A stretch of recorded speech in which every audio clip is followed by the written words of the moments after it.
आज हम केमिस्ट्री के एक प्रिंसिपल के बारे में समझेंगे। बोर-बरी सिद्धांत क्या है? क्या सर? बोर-बरी सिद्धांत। बोर-बरी सिद्धांत। देखो, बोर-बरी सिद्धांत ये एक डेनिश भौतिक विज्ञानी रहता है और ये 1913 में कहता है कि एक जो परमाणु होता है, परमाणु के बीच में नाभिक होता है और नाभिक में न्यूट्रॉन प्रोटॉन होते हैं और इस नाभिक को इलेक्ट्रॉन चारों तरफ चक्कर लगाते रहता है। कैसे सर? हम इसको वीडियो से एक एक डायग्राम से समझते हैं।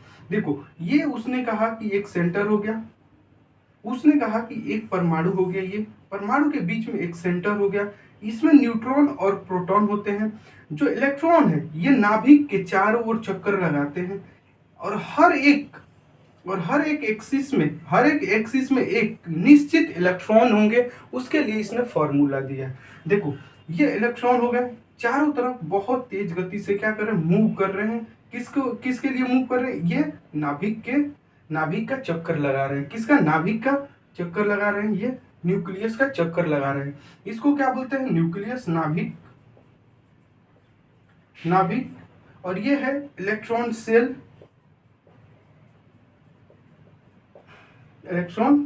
है। ठीक है, इलेक्ट्रॉन सेल। इलेक्ट्रॉन क्या कर रहे हैं? अपने बहुत तेजी गति से अपने एक्सिस में घूम रहे हैं और उसने कहा, नील बोर्स ने कहा कि जो इलेक्ट्रॉन है प्रत्येक कक्षा में एक निश्चित लिमिटेड होते हैं। जैसे उसने फॉर्मूला दिया 2n स्क्वायर। n यहाँ पे क्या है? नंबर ऑफ एक्सिस, कक्षाओं की संख्या। यदि हम पहले कक्षा में देखें कितने इलेक्ट्रॉन प्रेजेंट होते हैं तो यहाँ पे n की जगह पे 1 रखेंगे, 2 स्क्वायर, तो ये कितना होगा? 2। अगर दूसरे कक्षा में कितने इलेक्ट्रॉन होते हैं तो 2 के 2 स्क्वायर, ये कितना हो जाएगा? 4। सॉरी, ये हो जाएगा आपका 8। ठीक है, यहाँ पे 4 दूनी 8, यहाँ पे अगर 3 रखते हैं स्क्वायर तो 9 2 जा 18।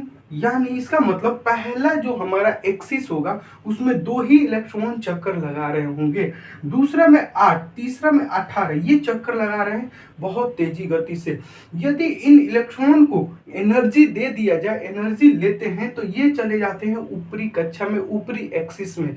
यदि अपने एनर्जी को लॉस करते हैं तो निचली कक्षा में ये आ जाते हैं। ठीक है, देखो क्या होता है, अगर एक्स्ट्रा एनर्जी मिलेगा तो ये ऊपरी कक्षा में चले जाएंगे।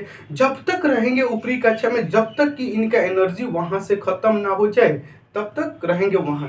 यदि फिर से ये निचली कक्षा में जाएंगे तो जब तक उनको उतना एनर्जी ना मिल जाए कि वो अपने कक्षा में जाए, अपने एक्सिस में जाए, तब तक वो नहीं आएंगे। ठीक है, जैसे आप देखो, हमारे घर से जब हमें पैसा आता है तो शुरू में हम क्या करते हैं? थोड़ा सा उड़ लेते हैं।